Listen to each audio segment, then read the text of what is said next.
Hello everyone. आज की इस वीडियो में सोशियोलॉजी के टॉप 50 क्वेश्चंस रहने वाले हैं एंड इन सभी क्वेश्चंस को आप लोगों को पहले ही कराया जा चुका है। ये आप लोगों के लिए एक तरीके से रिवीजन होगा। चैनल पर जितने भी नए लोग जुड़े हुए हैं वे सभी पुराने वीडियोस को देख लें। इस वीडियो में हर क्वेश्चन के बारे में डिटेलिंग नहीं बताई गई है। पुराने वीडियोस देख लीजिए, वहाँ से अच्छे से आपको फैक्ट्स मिलेंगे, उनसे अच्छे खासे आपके नोट्स बन जाएंगे। वीडियो स्टार्ट करने से पहले अगर आप चैनल पर नए हैं तो प्लीज़ सब्सक्राइब ज़रूर कर लीजिएगा। अगर आप नेट, जेआरएफ, पीजीटी या फिर जीआईसी असिस्टेंट प्रोफेसर एग्ज़ाम की तैयारी कर रहे हैं सोशियोलॉजी से, तो इस चैनल के साथ जुड़कर आप यहां से अपने स्टडी को कंप्लीट कर सकते हैं। प्लेलिस्ट में उन सभी वीडियोज़ के फोल्डर्स मिल जाएंगे, आप वहाँ से उन सभी वीडियोज़ को देख सकते हैं। तो चलिए स्टार्ट करते हैं। फर्स्ट क्वेश्चन है, एक समूह जिससे हम तुलना करके अपनी परिस्थिति की परख करते हैं वो क्या कहलाएगा? ऑप्शंस देख लेते हैं। ऑप्शंस में दिया है स्वजन समूह, समकक्षीय समूह, द्वितीयक समूह या फिर संदर्भ समूह। तो यहाँ पर फर्स्ट क्वेश्चन का राइट आंसर क्या हो जाएगा? संदर्भ समूह। ऑप्शन डी यहाँ पर राइट आंसर हो जाएगा। ठीक है, ऑप्शन डी यहाँ पर राइट आंसर हो जाएगा। मर्टन का कॉन्सेप्ट है, ठीक है, और इसके अलावा उन्होंने मध्य स्तरीय सिद्धांत, जिसको मध्य अभिसीमा का सिद्धांत या मध्यम मार्ग का सिद्धांत भी कहते हैं, तो ये याद रखिएगा मर्टन का है। बुक्स के बारे में बात की जाए तो सोशल स्ट्रक्चर एंड एनोमी इनकी एक बुक है। सेकेंड है social theory and social structure, ये भी मर्टन की ही बुक है जो कि आपके अक्सर एग्जाम्स में पूछी जाती है। नेक्स्ट है, स्त्रीकरण के अध्ययन का ख्याति सूचक उपागम संबंध है, मतलब किसने दिया है? सामाजिक स्त्रीकरण के अध्ययन का ख्याति सूचक उपागम ये पूछा गया है। ठीक है, ऑप्शंस देख लेते हैं। Richard Centers, Robert Leet, Lloyd Warner, Max Weber. तो यहाँ पर सेकंड का राइट आंसर क्या हो जाएगा? लॉयड वार्नर हो जाएगा। ऑप्शन सी यहाँ पर राइट आंसर हो जाएगा। नेक्स्ट है, लेवरेट प्रथा पाई जाती है किन समाजों में? ऑप्शंस देख लेते हैं। मातृवंशीय समाजों में, पितृवंशीय समाजों में, द्विवंशीय समाजों में या फिर उपर्युक्त सभी समाजों में। तो जो लेवरेट प्रथा है वो कहाँ पाई जाती है?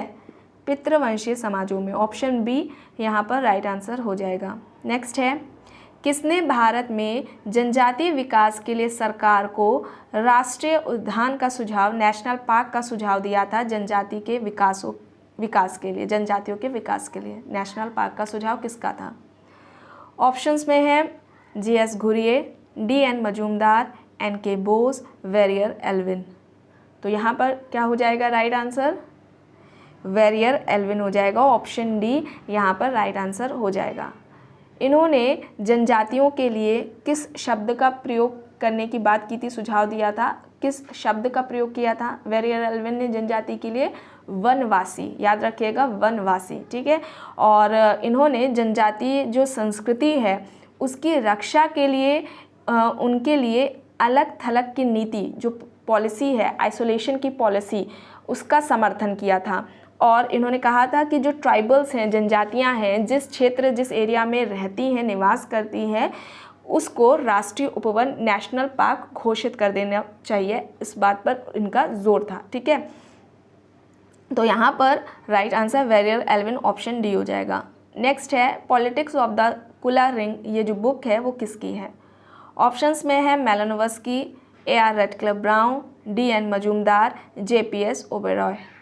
तो यहाँ पर राइट आंसर क्या हो जाएगा? जे.पी.एस. ओबेरॉय। ऑप्शन डी यहाँ पर राइट आंसर हो जाएगा। नेक्स्ट है, स्त्रियों के लिए विवाह अनिवार्य कहा जाता है क्योंकि यही एकमात्र संस्कार है जो उनके द्वारा संपन्न किया जाता है। ऑप्शंस में है पी.एच. प्रभु, के.एम. कपाड़िया, पी.वी. काने। ठीक है, पी.वी. काने, ए.एस. अल्टेकर। तो यहाँ पर राइट आंसर क्या हो जाएगा? पी.वी. काने हो जाएगा। ऑप्शन सी यहाँ पर राइट आंसर हो जाएगा। नेक्स्ट है, प्रधान की संकल्पना शब्द का गठन किया है। प्रधान की जगह वर्चस्व भी हो सकता है। ठीक है, ध्यान दीजिएगा, प्रधान की संकल्पना यानी कि प्रधान का कॉन्सेप्ट या फिर वर्चस्व की जो अवधारणा है, वर्चस्व का जो कॉन्सेप्ट है, वर्चस्व की अवधारणा है, वो उसकी बात किसने की, ठीक है, या इस शब्द का गठन किया किसने, ऐसे पूछते हैं। ऑप्शंस में है ग्रामसी, D.R. केले, एल अल्थ्यूज़र पार्सन्स। तो यहाँ पर राइट आंसर क्या हो जाएगा, ग्रामसी हो जाएगा। ऑप्शन ए यहाँ पर राइट आंसर हो जाएगा। नेक्स्ट है, स्त्रियों ने सभ्यता की सभी मूर्खताओं और बुराइयों को उपार्जित किया है और लाभदायक परिणाम को नहीं पा सकी हैं। किसका तर्क है? ऑप्शंस में है नैन्सी चाड्रो, मार्गरेट मीड, मेरी वॉलस्टोनक्रॉफ्ट या फिर इनमें से कोई नहीं। तो यहाँ पर राइट आंसर क्या हो जाएगा, मेरी वॉलस्टोनक्रॉफ्ट। ऑप्शन सी यहाँ पर राइट आंसर हो जाएगा। नेक्स्ट है, एक निम्न जाति का व्यक्ति मांसाहारी भोजन खाना छोड़ देता है और अनुष्ठानिक उपासनाओं को अपनाता है। निम्न में से कौन सा एक व्यवहार को सर्वोत्तम रूप से वर्णित करता है? ऑप्शंस में है संस्कृतिकरण, पर संस्कृतिकरण, संस्कृति ग्रहण या फिर समाजीकरण। निम्न जाति का व्यक्ति मांसाहारी भोजन खाना छोड़ देता है और अनुष्ठानिक उपासना जितनी है उनको अपना रहा है। निम्न में से इनमें से कौन सा इस व्यवहार को सर्वोत्तम तरीके से वर्णित कर रहा है, परिभाषित करेगा? कौन सा कॉन्सेप्ट कहलाएगा, कौन सी प्रक्रिया कहलाएगी?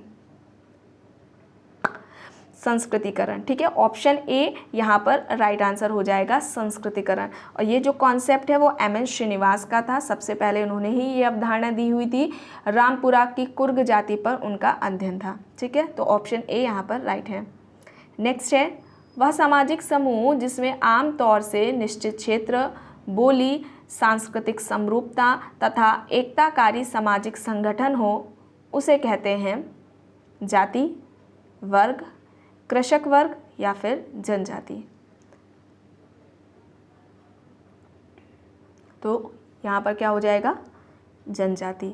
ऑप्शन डी यहाँ पर राइट आंसर हो जाएगा। नेक्स्ट है, अपने विचारों को आदर्श सिद्धांतों पर आधारित करके लीच एवं बैली जैसे पर्यवेक्षकों ने यह निष्कर्ष निकाला है कि भारतवर्ष में जाति प्रथा मुख्य रूप से, ऑप्शंस देख लेते हैं, एक गैर प्रतियोगित व्यवस्था है या फिर एक प्रतियोगी व्यवस्था है, प्रतियोगी एवं गैर प्रतियोगी दोनों ही व्यवस्था है, या फिर ना तो प्रतियोगी और ना ही गैर प्रतियोगी व्यवस्था है। तो यहाँ पर क्या हो जाएगा, एक प्रतियोगी व्यवस्था है। जाति प्रथा एक प्रतियोगी व्यवस्था है, ऐसा उनका कहना है, उन्होंने तर्क दिया। ऑप्शन बी यहाँ पर राइट है। नेक्स्ट है, प्रत्येक चीज़ कहीं तो उचित होती है किंतु हर जगह नहीं। अब बताना है किससे संबंधित है। सांस्कृतिक सार्वभौम, सांस्कृतिक सापेक्षता, प्रतिसंस्कृति या फिर बहुसंस्कृतिवाद। तो यहाँ पर राइट आंसर क्या हो जाएगा, ऑप्शन बी, सांस्कृतिक सापेक्षता। ऑप्शन बी यहाँ पर राइट आंसर हो जाएगा, ठीक है। अब इसमें क्या होता है, सभी जो कल्चर्स होते हैं वो अपनी अपनी जगह पर क्या होते हैं, बेस्ट होते हैं। किसी भी समाज का जो कल्चर है उसको उसी ही समाज के जो संस्कृति के मानदंड होते हैं, मूल्य होते हैं, आदर्श होते हैं, उससे ही देखने का जब हम प्रयास करते हैं तो उसको सांस्कृतिक सापेक्षता कहेंगे, ठीक है। यानी कि सभी कल्चर अपने अपने जगह पर बेस्ट हैं। किसी भी सोसाइटी के कल्चर को जब हम देखते हैं तो उसी समाज की जो संस्कृति होती है, उसके जो मानदंड होते हैं, मूल्य होते हैं, आदर्श होते हैं, उनसे ही जब उस कल्चर को देखने का प्रयास, समझने का प्रयास किया जाता है तो उसको हम सांस्कृतिक सापेक्षता कहेंगे। ऑप्शन बी यहाँ पर राइट हो जाएगा।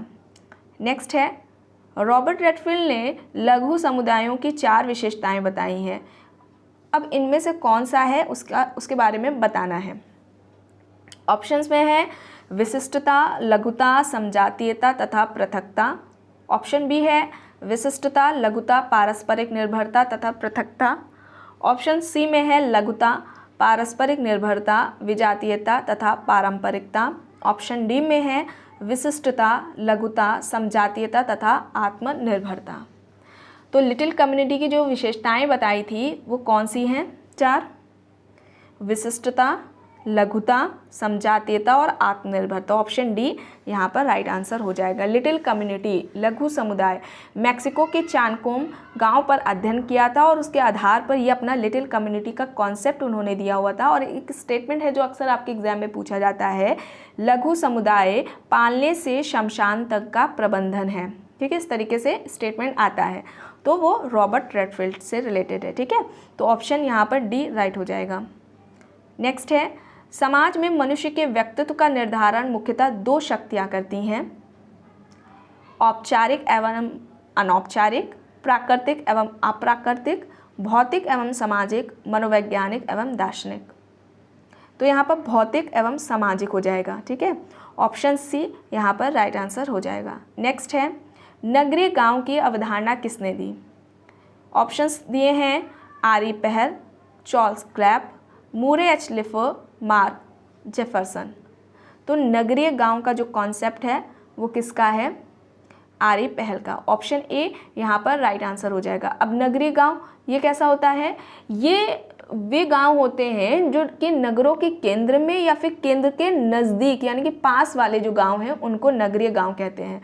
और चूंकि ये नगरों के पास रहते हैं तो इनमें वहाँ की कुछ विशेषताएं जो होती हैं, गुण होते हैं, वो भी पाए जाते हैं, प्लस ग्रामीण समाज के जो गुण होती हैं, विशेषताएं होती हैं, वो भी उनमें उन गाँवों में देखने को मिलती है।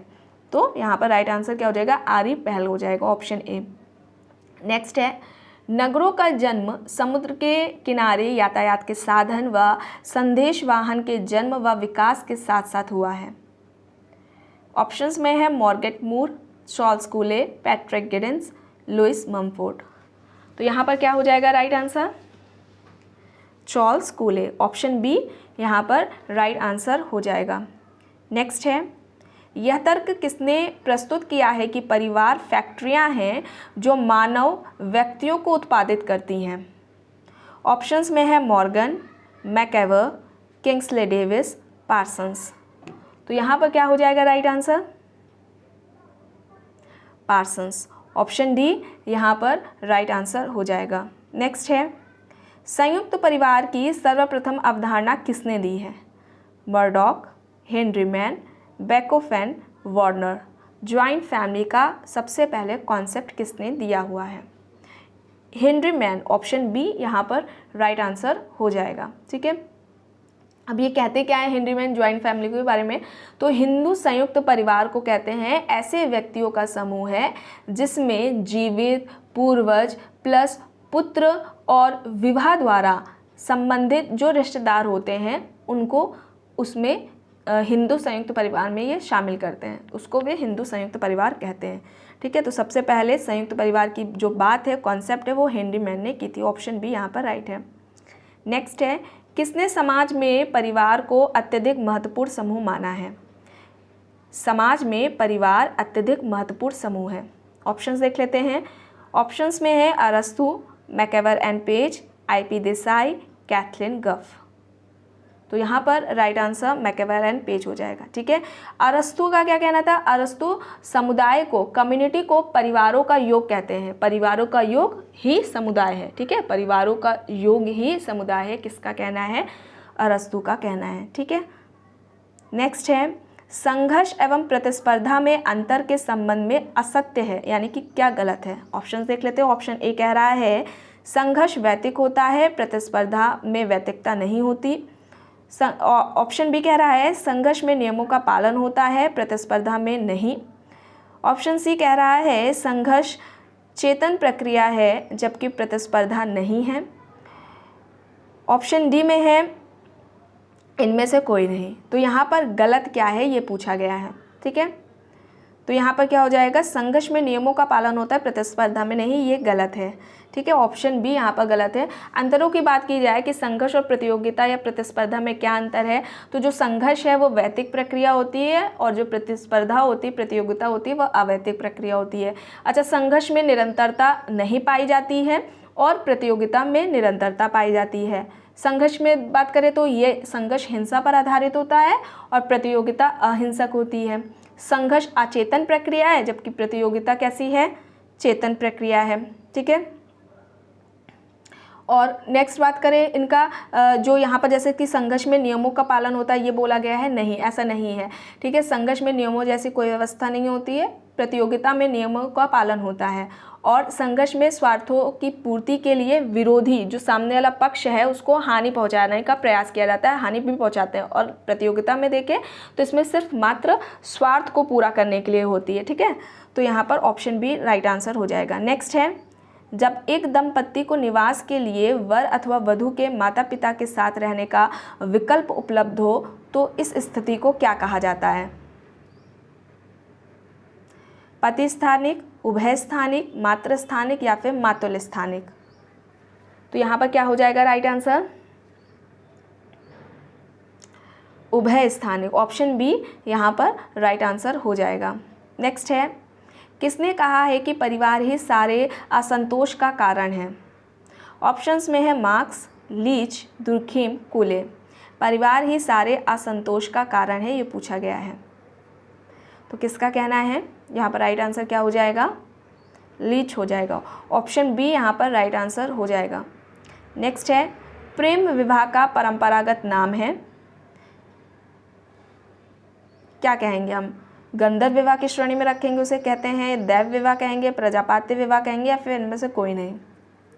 तो ये गंधर्व विवाह हो जाएगा। ऑप्शन ए यहाँ पर राइट आंसर हो जाएगा। नेक्स्ट है, हम उस परिवार को संयुक्त परिवार कहते हैं जिसमें एकांकीय परिवार से अधिक पीढ़ियों के सदस्य समानता 3 या 3 से अधिक पीढ़ियों के सदस्य रहते हों।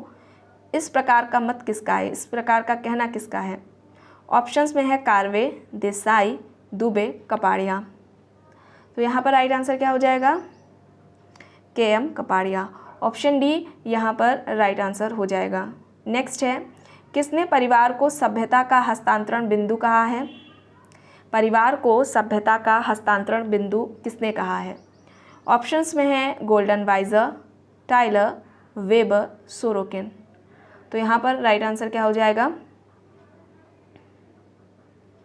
Golden visor. ऑप्शन ए यहाँ पर राइट आंसर हो जाएगा। नेक्स्ट है, यह तर्क किसने प्रस्तुत किया है कि परिवार को सर्वोत्तम रूप से एक संघर्ष के केंद्र के रूप में समझा जा सकता है? परिवार को सर्वोत्तम रूप से एक संघर्ष के केंद्र के रूप में समझ सकते हैं। ऑप्शंस में है क्लोवॉट, हॉटमैन, गोरे, कपाड़िया। तो यहाँ पर राइट आंसर क्या हो जाएगा? हॉटमैन हो जाएगा। ऑप्शन बी यहाँ पर राइट आंसर हो जाएगा। नेक्स्ट है, कुला का तात्पर्य है गोत्र से, परिवार से, वस्तु अथवा उपहार के विनिमय की प्रणाली से, समुदाय से। तो यहाँ पर क्या हो जाएगा? वस्तु अथवा उपहार के विनिमय की प्रणाली से। ऑप्शन सी यहाँ पर राइट आंसर हो जाएगा। नेक्स्ट है, एम.एन. श्रीनिवास ने अपनी पुस्तक social change in modern India में निम्नलिखित में से कौन सा मत प्रस्तुत किया है? जाति व्यवस्था पूर्णतः बंद व्यवस्था है, जाति व्यवस्था पूर्णतः खुली व्यवस्था है, जाति व्यवस्था में गतिशीलता का अवसर निहित है, जाति वर्ग की तरह होती है। तो श्रीनिवास ने अपनी book social change in modern India में किस बात को प्रस्तुत किया, किस मत को रखा है? ठीक है, तो यहाँ पर क्या हो जाएगा? जाति व्यवस्था में गतिशीलता का अवसर निहित है। ऑप्शन सी यहाँ पर राइट आंसर हो जाएगा। ठीक है, इस तरह से भी पूछ सकते हैं कि जाति व्यवस्था में गतिशीलता का अवसर निहित है, श्रीनिवास का यह तर्क उन्होंने किस बुक में दिया है? ठीक, तो बुक का याद रखिएगा नाम social change in modern India है। ऑप्शन सी यहाँ पर राइट है। नेक्स्ट है, निम्नलिखित में से कौन सा सिद्धांत इस दृष्टिकोण का समर्थन करता है कि असमानता न केवल विशेष क्षेत्रीय होती है बल्कि ज़रूरी थी? संघर्ष, प्रकारवादी, भारत विद्या या फिर संरचनावादी? तो यहाँ पर राइट आंसर क्या हो जाएगा? प्रकारवादी। ऑप्शन बी यहाँ पर राइट आंसर हो जाएगा। नेक्स्ट है, किसने कहा है कि पश्चिमीकृत अभिजातों में वर्ग गठबंधन जाति गठबंधन की तुलना में अधिक महत्वपूर्ण है? ऑप्शंस देख लेते हैं, एम.एस. गोरे, SC. Dubey, Andre बेते, IP. Desai. तो यहाँ पर क्या हो जाएगा राइट आंसर? आंद्रे बेते हो जाएगा। ऑप्शन सी यहाँ पर राइट आंसर हो जाएगा। नेक्स्ट है, अपने यांकी सिटी के अध्ययन में वार्नर ने कितने वर्गों को पाया था?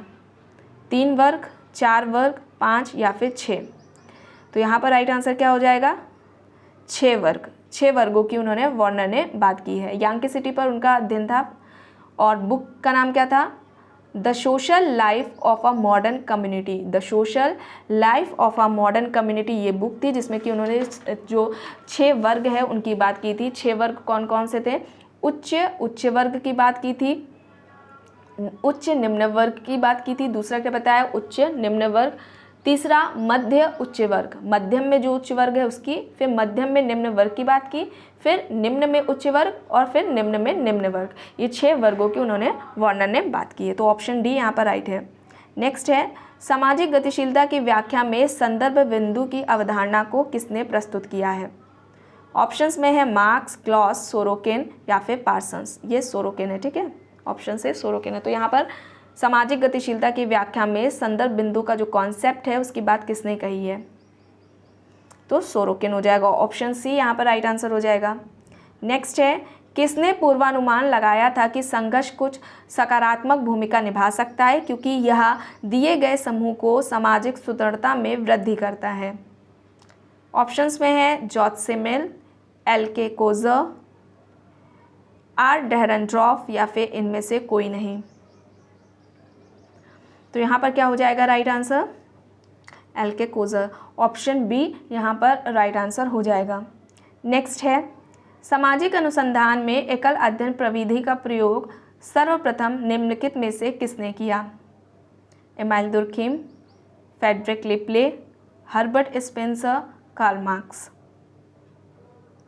तो सबसे पहले पूछा गया है, ठीक है, तो क्या होगा यहाँ पर? फ्रेडरिक लिपले। ऑप्शन बी यहाँ पर राइट आंसर हो जाएगा। नेक्स्ट है, किसने धर्म का सामाजिक सत्य, इस पुस्तक, ये बुक है, उसमें यह कहा कि समाजशास्त्रियों को एक प्रविधिपरक नास्तिक रवैया अपनाना चाहिए और चर्चा की कोशिश नहीं करनी चाहिए कि धर्म सामाजिक रचना से अधिक कुछ नहीं है? ऑप्शंस में है Peter Berger, Alfred Schutz, लॉकमैन and इनमें से कोई नहीं। तो यहाँ पर क्या होगा right answer? Peter Berger. Option A यहाँ पर राइट आंसर हो जाएगा। नेक्स्ट है, किसने कहा है कि ग्रामीण समाज में विभाजन का कारण जर जोरू ज़मीन है? ग्रामीण समाज में जो विभाजन है उसका कारण जर जोरू ज़मीन को किसने बताया? ऑप्शंस में है Oscar Lewis, Louis Dumont, Louis Wirth, A R. Desai.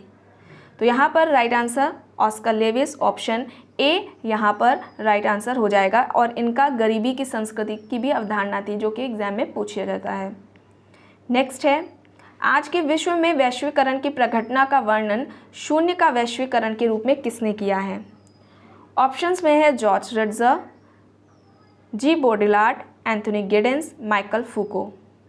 तो यहाँ पर राइट आंसर क्या हो जाएगा? जॉर्ज रिट्जर। ऑप्शन ए यहाँ पर राइट आंसर हो जाएगा। नेक्स्ट है, भारत में उच्च शिक्षा के आधुनिकीकरण के प्रभावों का अध्ययन किसने किया? भारत में उच्च शिक्षा के आधुनिकीकरण का जो प्रभाव है उस पर अध्ययन किसका है? ऑप्शंस में है AR. Desai, Yogendra Singh, SL. Sharma, IP. Desai. तो यहाँ पर क्या होगा answer? SL. Sharma. Option C यहाँ पर राइट आंसर हो जाएगा। नेक्स्ट है, भारत के जौनसारी बाबर खस जनजाति में किस प्रकार की विवाह की पद्धति प्रचलित है? ऑप्शंस दिए हैं एकल विवाह, बहुविवाह, बहुपति विवाह या फिर बहुपत्नी विवाह। तो यहाँ पर क्या होगा? बहुपति विवाह। ऑप्शन सी यहाँ पर राइट आंसर हो जाएगा। नेक्स्ट है, किसने यह प्रस्तावना प्रस्तुत की है कि ज्ञान की स्थिति बदल जाती है ज्यों ही एक समाज उत्तर औद्योगिक युग में प्रवेश करता है और संस्कृति उत्तर आधुनिक युग में प्रवेश करती है? ऑप्शंस में है David Harvey, Frederic Jameson, JF. Lyotard या फिर जे. हेबरमास। तो यहाँ पर राइट आंसर क्या हो जाएगा? जे.एफ. लियोटार्ड हो जाएगा। ऑप्शन सी यहाँ पर राइट आंसर हो जाएगा। नेक्स्ट है, वह प्रक्रिया जिसमें व्यक्ति अथवा समूह किसी उद्देश्य की प्राप्ति के लिए दूसरों को रोकने का प्रयत्न करते हैं व क्षति पहुंचाते हैं, यह उदाहरण है प्रतिस्पर्धा का, संघर्ष का, सामाजिक विघटन का या फिर एकीकरण का? तो यहाँ पर राइट आंसर क्या हो जाएगा? संघर्ष। ऑप्शन बी यहाँ पर राइट आंसर हो जाएगा। नेक्स्ट है, निम्न में से कौन विभेदक सामाजिक प्रक्रिया है? संघर्ष, प्रतिस्पर्धा तथा समायोजन। ऑप्शन बी में है संघर्ष तथा परसंस्कृति ग्रहण। ऑप्शन सी में है प्रतिस्पर्धा व समायोजन एंड ऑप्शन डी में है संघर्ष तथा प्रतिस्पर्धा। विभेदक सामाजिक प्रक्रिया मतलब असहयोगी सामाजिक प्रक्रिया। तो यहाँ पर कौन सी हो जाएगी? ऑप्शन डी संघर्ष और प्रतिस्पर्धा। ऑप्शन डी यहाँ पर राइट होगा। नेक्स्ट है, सत्य कथन को चुनना है, इनमें से क्या सही है? ऑप्शंस देख लेते हैं। ऑप्शन ए कह रहा है कि उप संस्कृति तथा प्रति संस्कृति दोनों मुख्य संस्कृति द्वारा स्वीकृत होती है। ऑप्शन बी, उप संस्कृति तथा प्रति संस्कृति दोनों ही मुख्य संस्कृति द्वारा अस्वीकृत होती है। ऑप्शन सी, उप संस्कृति स्वीकृत होती है परंतु प्रति संस्कृति अस्वीकृत होती है। ऑप्शन डी, उप संस्कृति अस्वीकृत होती है परंतु प्रति संस्कृति स्वीकृत होती है। तो यहाँ पर उप संस्कृति स्वीकृत होती है और जो प्रति संस्कृति होती है वह अस्वीकृत होती है। ऑप्शन सी यहाँ पर राइट आंसर हो जाएगा। उप संस्कृति की बात की जाए जिसको कि सब कल्चर बोला जाता है, सब कल्चर बोलते हैं किसी भी मुख्य संस्कृति के अंतर्गत एक विशिष्ट व जब लघु संस्कृति विकसित हो जाती है तो ही उसे उप संस्कृति कहते हैं। ठीक है, सब पहले आपको बताया जा चुका है एग्जाम्पल के साथ। प्रति संस्कृति जिसको कि काउंटर कल्चर या फिर कॉन्ट्रा कल्चर बोलते हैं, उसमें क्या होती है, ये जो प्रति संस्कृति होती है वो उप संस्कृति की क्या होती है, बिल्कुल ही विपरीत होती है। और जो प्रति संस्कृति है उसके विचार, व्यवहार, प्रतिमान मुख्य संस्कृति के विरोधाभासी होते हैं। इसी वजह से मुख्य संस्कृति इसका विरोध करती है। जैसे कि सोसाइटीज़ में गैंग, हिप्पी, अघोरी, इन सभी को इस श्रेणी में रख सकते हैं प्रति संस्कृति में। ठीक है, तो ऑप्शन सी यहाँ पर राइट हो जाएगा। नेक्स्ट है, स्त्रीकरण की किस व्यवस्था में गतिशीलता पाई जाती है? ऑप्शंस में जागीर प्रथा है, जाति व्यवस्था है, वर्ग व्यवस्था है, गोत्र व्यवस्था है। तो स्ट्रैटिफिकेशन में इनमें से किस में किस व्यवस्था में गतिशीलता देखने को मिलती है? तो वर्ग व्यवस्था, क्लास सिस्टम। ऑप्शन सी यहाँ पर राइट हो जाएगा। नेक्स्ट है, अब देख लेते हैं कथन है, ठीक है, विलासी वर्ग की जो विशेषताएं हैं वो बताना है कि क्या है। ठीक है, तो जो पहला है, यह जो अवधारणा है यानी कि जो विलासी वर्ग की अवधारणा है टी वेबलन ने विकसित की है। दूसरा कह रहा है कि यह वर्ग यानी कि जो विलासी वर्ग है उत्पादन में योगदान नहीं करता है। तीसरा कह रहा है कि यह वर्ग दर्शकीय उपभोग करता है। चौथा, इस वर्ग के पास राजनीतिक शक्ति होती है। ठीक है, तो यहाँ पर क्या हो जाएगा राइट आंसर?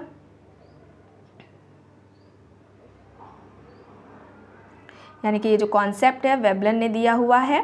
ठीक है, और जो उत्पादन में यह किसी भी तरीके का योगदान नहीं करता है। और फिर क्या है कि इसके ये जो जितना भी उपभोग करता है वो सभी दिखाने के लिए करता है। ठीक है, तो यहाँ पर ऑप्शन डी राइट आंसर हो जाएगा। नेक्स्ट है, निम्न में से किस जनजाति में हल को छूना तथा मकान पर छप्पर डालना महिलाओं के लिए निषिद्ध है? गोंड जनजाति, खासी जनजाति, संथाल जनजाति या फिर में से कोई नहीं? तो यहाँ पर क्या होगा, कौन सी जनजाति होगी? गोंड जनजाति। ऑप्शन ए यहाँ पर राइट हो जाएगा। नेक्स्ट है, निम्नलिखित में से मानव समाज के विकास की रेखीय व्याख्या किसने दी है? ऑप्शंस में है पेरेटो, वेबर, स्पेंसर, सोरोकिन। तो यहाँ पर स्पेंसर होगा। ऑप्शन सी यहाँ पर राइट होगा। नेक्स्ट है, एक समाज को जब सामाजिक गतिशीलता की रुकावटों की अनुपस्थिति से विशेषीकृत किया जाता है तो उसे कहेंगे हम आदर्श समाज, गतिशील समाज, बंद समाज या फिर खुला समाज। तो वो क्या समाज कहलाएगा? कैसा समाज होगा? खुला समाज। ऑप्शन डी यहाँ पर राइट आंसर हो जाएगा। नेक्स्ट है, प्रतिस्पर्धा को शांतिपूर्ण संघर्ष के रूप में किसने वर्णित किया है? प्रतिस्पर्धा को शांतिपूर्ण संघर्ष किसने कहा था? ऑप्शंस में है स्पेंसर, कोजर, वेबर, फ्रेजर। तो यहाँ पर क्या होगा? वेबर होगा। ऑप्शन सी यहाँ पर राइट हो जाएगा। नेक्स्ट है, निम्न में से कौन सा एक सही सुमेलित नहीं है? फील्ड वर्क है, कैथलीन गफ ने तंजौर पर फील्ड वर्क किया है, एफ.जी. बेले ने बिसीबाड़ा पर, एस.सी. दुबे ने